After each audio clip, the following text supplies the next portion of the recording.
Welcome back to Ozarks Fox AM. It's Wednesday. It's a wild, wacky wild Wednesday. Yes. That's right. But we always enjoy Cami Jenkins and her contribution in Be Blessed. Take a look.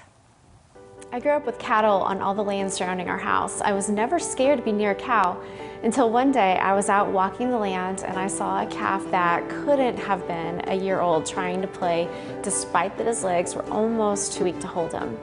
So as I watched him wobble around, I heard an awful noise and realized his mama was not too far away and she was not happy to have a visitor. She knew her baby was fragile, but she was strong enough to crush me.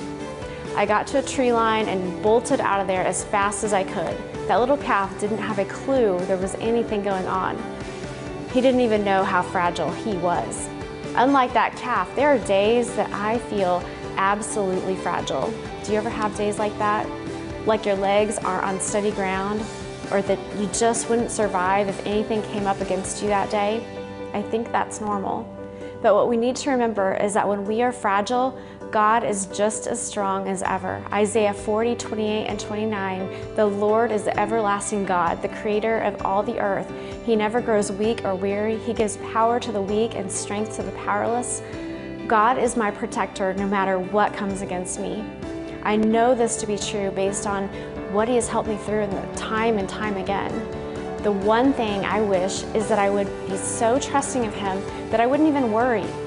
I do think there are times that we are oblivious to potential danger that God protects us from, just as the unaware calf that I saw that day. And I should give Him more credit and would if I could see those things.